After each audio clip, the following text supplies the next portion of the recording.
அனைவருக்கும் புத்தாண்டு நல்வாழ்த்துக்கள். நம்ம எல்லாருக்குமே உங்களுக்கு இந்த புத்தாண்டு நல்ல ஒரு இனிமையான மகிழ்ச்சியான வருடமா இருக்கணும் அப்படின்னு நான் கடவுளை வேண்டிக்கிறேனுங்க. இப்போ நான் என் பேர் பொள்ளாச்சி ராசி மலர்விழிங்க. நான் கோயம்புத்தூர் மாவட்ட செயலாளரா இருக்கிறேனுங்க. அதாவது தேசிய மகளிர் ஜோதிட கூட்டமைப்புல நான் கோயம்புத்தூர் மாவட்டத்துக்கு பொது செயலாளரா இருக்கிறேனுங்க. இப்போ இன்னைக்கு நான் பேச போறது என்ன அப்படின்னு சொல்லி பாத்தீங்கன்னா, ரிஷப ராசியில 2026ஆம் ஆண்டு எப்படி இருக்கும் அப்படிங்கிறத நான் இன்னைக்கு சொல்றேனுங்க. இது ஒரு பொது பலன் தானுங்க. இப்ப அவங்க ஜாதகத்துல அவங்களுக்கு என்ன பலன் நடக்கும் அப்படிங்கிறத உங்களுடைய குடும்ப ஜோதிடர்கிட்ட அந்த மாதிரி போய் பார்த்து அதோடைய பலன்களை தெரிஞ்சுக்கிறது நல்லதுங்க. இருந்தாலும் இந்த ரிஷப ராசி பொதுவா எல்லாருக்கும் எப்படி இருக்கும், என்னென்ன பலன்கள் நடக்கும், எதுல எச்சரிக்கையா இருக்கணும், எந்தெந்த வழிபாடு செய்யணும் அப்படிங்கிறத பத்தி நான் இன்னைக்கு உங்களுக்கு விரிவா சொல்லுவேனுங்க. ஓகேங்களா?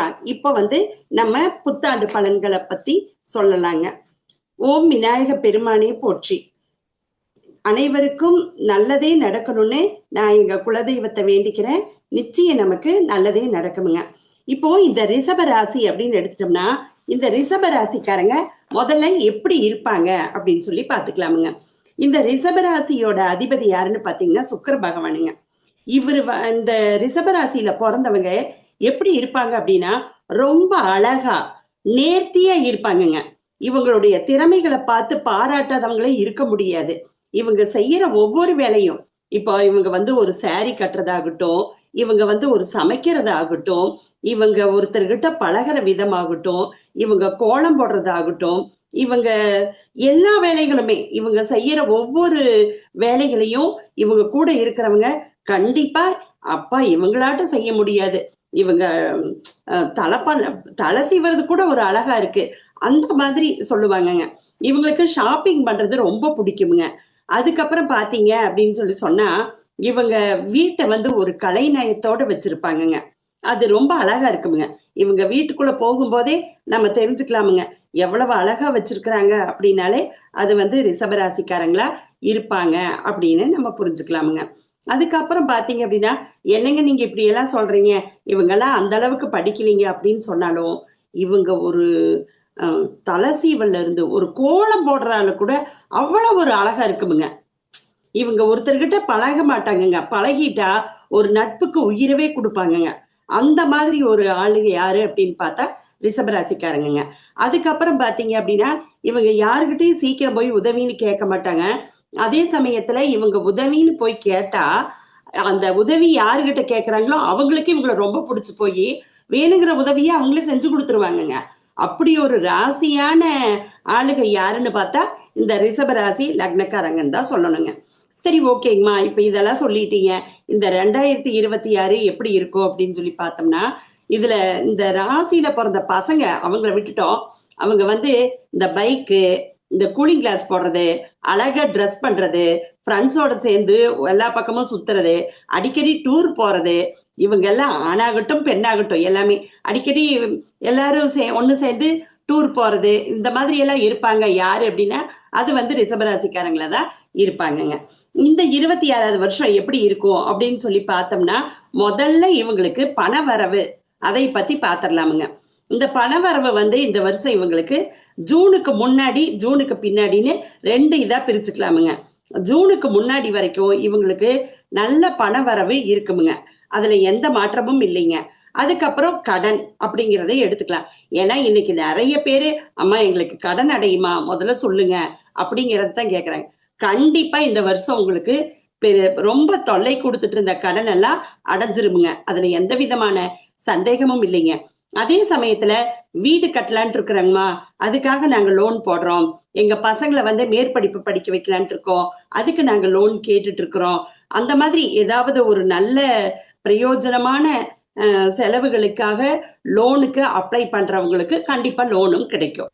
எப்படிங்கம்மா இப்படி சொல்றீங்க அப்படின்னு சொல்லி கேட்டீங்கன்னா, உங்களுக்கு வந்து பெரிய கடன் தொல்லை கொடுத்து கொண்டு இருந்தால் அந்த கடன் வந்து அடையும். அதே சமயத்துல முக்கியமான விசேஷத்துக்காக, ஒரு முக்கியமான விஷயத்துக்காக நீங்க லோன் கேக்குறீங்க அப்படின்னா அதுவும் கிடைக்கும் அப்படிங்கிறத நான் சொல்லிக்கிறேனுங்க. அதுக்கப்புறமா பாத்தீங்க அப்படின்னு சொன்னா, இந்த 8ஆம் பாவகத்தை குரு பாக்குறாரு அப்படிங்கிறதுனால நீங்க வண்டி வாகனத்துல போகும்போது கண்டிப்பா கொஞ்சம் கவனமாக வண்டி ஓட்டுவது ரொம்ப நல்லதுங்க. ஹெல்மெட் போட்டுக்கிறது ரொம்ப நல்லது. அதுக்கப்புறம் கோர்ட்ல கேஸ் நடக்குதுங்கம்மா, இந்த கேஸ் வந்து எங்களுக்கு சாதகமா அமையுமா அப்படின்னு சொல்லி கேட்டீங்கன்னா கண்டிப்பா இது வந்து உங்களுக்கு சாதகமான ஒரு முடிவை கொடுக்குமுங்க. சரிங்களா? இதுல எந்த விதமான மாற்றமும் இல்லை. கே கேஸ் வந்து கோர்ட்ல நடந்தாலும் கூடி அந்த கேஸ் வந்து உங்களுக்கு சாதகமான ஒரு முடிவை கண்டிப்பா கொடுப்பாங்க. அந்த தீர்ப்பு வந்து உங்களுக்கு சாதகமா அமையுமுங்க. அதுக்கப்புறமா பாத்தீங்க அப்படின்னா, நீங்க வெளிநாட்டுக்கு போகணும், உங்க தொழிலை விரிவுபடுத்தணும், இல்ல தொழிலே இல்லைங்கம்மா இது வரைக்கும், இப்ப நாங்க தொழில் தொடங்கலான் இருக்கோம், நாங்க தொடங்கலாமா அப்படின்னா தொழில் சம்பந்தமான எல்லா விஷயங்களும் உங்களுக்கு ஒரு வெற்றியை கொடுக்கும் அப்படிங்கிறதுல எந்த விதமான சந்தேகமும் கிடையாதுங்க. ஆனா முக்கியமா ஒரு விஷயத்த சொல்லிக்கிறேனுங்க, இந்த ரிஷப ராசிக்காரர்கள் எதுலையுமே அகலக்கால் வைக்காம இருக்கிறது ரொம்ப நல்லது. அது என்னங்கம்மா அப்படி சொல்லிட்டீங்க அப்படின்னா, வரவுக்குள் செலவு இருக்கணும். நம்மளால இப்ப நம்ம கையில வந்து ஒரு 10 லட்சம் ரூபாய் இருக்கு அப்படின்னா நம்ம வீடு கட்டுறதுக்கு அதுக்கு மேற்கொண்டு ஒரு 2 லட்சம் ரூபாய் கடன் வாங்கலாம். ஓகேங்களா? என்கிட்ட 10 லட்சம் இருக்கு, நான் 10 லட்சமும் கடனே தான் வாங்குவேன், திரும்ப 20 லட்சம் அப்படிங்கிறது வந்து ரொம்ப அதிகப்படியான செலவு. சரிங்களா? அதை நான் திரும்ப திரும்ப சொல்லிக்கிறேனுங்க. இப்ப எனக்கு 10 லட்சம் ரூபாய் கையில இருக்கு அப்படின்னா ஒரு 3 லட்சம் கூட பரவாயில்லைங்க. அதுக்கு மேல ரொம்ப அதிகமா நான் வாங்குவேன் அப்படின்னா அது ஏதாவது ஒரு வகையில போய் கொஞ்சம் சிரமத்துக்கு ஆளாக வேண்டிய சூழ்நிலை வந்துருமுங்க. அதனாலதான் சொல்றேன், அகலக்கால் வச்சிடாதீங்க. ஏன்னா காலகட்டங்களும் அந்த மாதிரிதான் இருக்கு. இப்போ 2ஆம் இடத்துல இருக்கிற குரு பகவான் அடுத்து 3ஆம் இடத்துக்கு போவாருங்க. அதனால நீங்க இந்த விஷயத்துல பார்த்து நடந்துக்கிறது ரொம்ப நல்லதுங்க. இப்ப ஜூனுக்கு அப்புறம் எப்படி இருக்கும் அப்படின்னு சொல்லி கேட்டீங்கன்னா, சந்தேகமே இல்லாம ரிஷப ராசிக்காரர்கள் யாருக்கெல்லாம் திருமணம் ஆகலையோ தைரியமா சொல்லலாமுங்க, அழகா திருமணம் நடக்குமுங்க. சரிங்களா? ரொம்ப நாளா நாங்க வரன்னு பார்த்துட்டு இருக்கிறேங்கம்மா, எங்க பையனுக்கு இன்னும் அமையல, எங்க பொண்ணுக்கு இன்னும் அமையல அப்படின்னு சொல்றவங்களுக்கெல்லாம் இந்த நேரம் வந்து ஒரு கல்யாணத்தை நடத்தி வைக்கக்கூடிய நேரமா இது இருக்குங்க. அதுக்கப்புறம் நீங்க பாத்தீங்க அப்படின்னு சொல்லி சொன்னா, உங்களோட பாக்கியஸ்தானம் அப்படிங்கிறதுல குரு பார்க்கறதுனால உங்களுக்கு தந்தை மூலியமா ஏதாவது வருமானம் வரணும், அடுத்து அவர் சொத்துல நீங்க ஏதாவது எதிர்பார்க்கறீங்க அப்படின்னாலும் சரி, அப்பாவுக்கும் மகனுக்கும் ஏதாவது மன சங்கடங்கள் அந்த மாதிரி எல்லாம் இருக்குதுங்கம்மா, இதெல்லாம் சரியாகுமா அப்படின்னு கேட்டா கண்டிப்பா சரியாகுங்க. தந்தை மகனுக்கு உண்டான உறவு சரியாகும். அப்பா மூலியமா ஏதாவது எதிர்பார்த்தீங்க அப்படின்னா அது கண்டிப்பா கிடைக்கும். இந்த மாதிரி எல்லா விஷயமும் உங்களுக்கு லாபகரமா ஒரு மகிழ்ச்சியான ஒரு வாழ்க்கைய கொடுக்கக்கூடிய ஒரு காலகட்டமா இது இருக்குங்க. அதுக்கப்புறம் அம்மா நாங்க தொழில் பண்ணிட்டோம், இது நாள் வரைக்கும் தொழில் ஏதோ பண்றோமுங்கம்மா, ஆனா பெருசா ஒண்ணும் லாபமே வரலைங்க அப்படின்னு சொல்லி சொன்னீங்கன்னா கண்டிப்பா இப்ப வந்து நீங்க செய்யற தொழில்ல நல்ல ஒரு லாபத்தை எதிர்பார்க்கலாம். நல்ல லாபங்கள் வரக்கூடிய காலகட்டமா இது அமையும் அப்படிங்கிறதுல எந்த விதமான சந்தேகமும் கிடையாது. உங்களுக்கு 11ஆம் இடத்துல சனி பகவான் இருந்தாலும் ரிஷப லக்னத்துக்கு அவரே யோகாதிபதியாவும் இருக்கிறதுனால கண்டிப்பா உங்களுக்கு நல்ல லாபம் வரும். நான் திரும்ப திரும்ப சொல்றது ஒரே வார்த்தை தான், எதையும் கணக்கு போட்டு செய்யுங்க. அடுத்து எல்லாத்துலயும் அகலக்கால் வைக்காதீங்க, வரவுக்குள் செலவு செய்ய பழகுங்க. கடனே வாங்கினாலும் நம்மளால இது முடியும் அப்படிங்கிறத ஒரு பட்ஜெட் போட்டு செய்யறீங்க அப்படின்னா இது ரொம்ப ஒரு நல்ல அழகான காலமா, இந்த குரு பயிற்சி உங்க வாழ்க்கைய அடுத்த கட்டத்துக்கு எடுத்துட்டு போகக்கூடிய ஒரு அற்புதமான காலமா இருக்குங்க. அதுக்கப்புறம் நீங்க எதுலையெல்லாம் எச்சரிக்கையா இருக்கணும் அப்படின்னு சொல்லி பாத்தீங்கன்னா, அம்மாவுடைய ஹெல்த்ல நீங்க ரொம்ப எச்சரிக்கையா இருக்கணுங்க. அம்மாவுக்கு வந்து ஏதாவது உடல்நல சரியில்லை அப்படின்னா அதை அசால்ட்டா எடுத்துக்காம அப்பவே போய் டாக்டர் கிட்ட பார்த்து அதுக்கு உண்டான ட்ரீட்மெண்ட் எடுத்துக்கிறது ரொம்ப நல்லதா இருக்குங்க. அதுக்கப்புறம் நீங்க எந்த வேலைக்கு முயற்சி செஞ்சாலும் ஒரு தடவைக்கு 2 தடவை 3 தடவை போய் முயற்சி செஞ்சு அந்த வேலையை செய்யற மாதிரி இருக்குங்க. அதனால நீங்க அதுக்காக சோர்ந்து போயிடக்கூடாது. அதுக்கப்புறம் பாத்தீங்கன்னா ஒரு வீடு, ஒரு வண்டி, ஒரு வாகனம் அந்த மாதிரி ஏதாவது வாங்கணும் அப்படின்னா அந்த பேப்பர்ஸ் எல்லாம் ஒரு தடவைக்கு 4 தடவை கரெக்டா இருக்கா, முடிஞ்ச வரைக்கும் ஒரு வக்கீல வச்சு அதை கரெக்ஷன் பண்ணி பாத்துக்கிறது ரொம்ப நல்லதுங்க. அதனால எந்த விதமான பிரச்சனைகள்லையும் சிக்காத ஒரு நிம்மதியான சூழலை உண்டாக்கும். அதுக்கப்புறமா பாத்தீங்கன்னா குழந்தைகள் விஷயத்துல நீங்க ரொம்ப கவனமா இருக்கணும். இந்த குழந்தைங்க என்ன பண்றாங்க, என்ன செய்யறாங்க, எங்க போறாங்க, யாரோட பழகுறாங்க அப்படிங்கிறதுல கவனமா இருக்கணும்.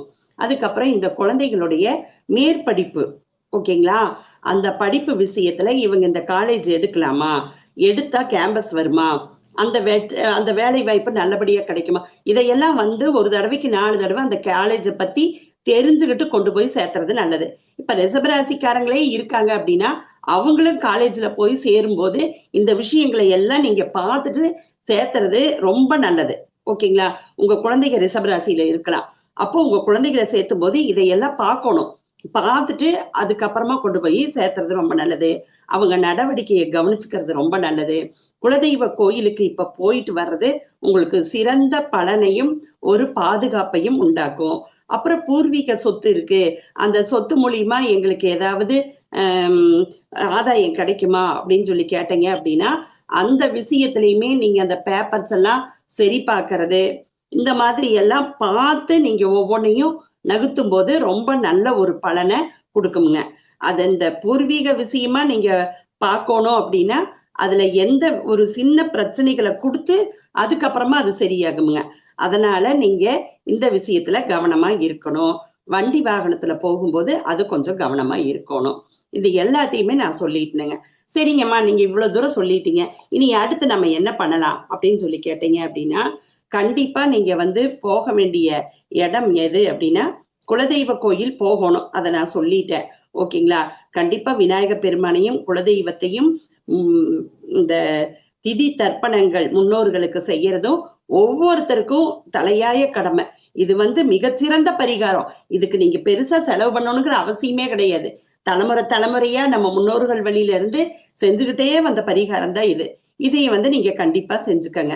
அதுக்கப்புறமா நீங்க என்ன பண்ணணும் அப்படின்னு சொல்லி கேட்டீங்கன்னா இந்த பெருமாள் கோவில் ஸ்ரீரங்கம், ஸ்ரீரங்கம் போய் அங்க சாமியை கும்பிட்டு வர்றது உங்களுக்கு மிகச்சிறந்த வழிபாடா இருக்குமுங்க. அதுக்கப்புறமா நீங்க எங்க போலாம் அப்படின்னா பழனிமலை முருகன், திருச்செந்தூர் முருகன், இவரை போய் நீங்க கும்பிட்டு வர்றது, வழிபாடு செய்யறது உங்களுக்கு ஒரு நல்ல பரிகாரமா அமையும். நல்ல ஒரு வாழ்க்கையில முன்னேற்றத்தையும் மகிழ்ச்சியையும் மாற்றத்தையும் சிறந்த ஏற்றத்தையும் இந்த ரிஷபராசி 2026ல ரிஷபராசிக்காரங்களுக்கு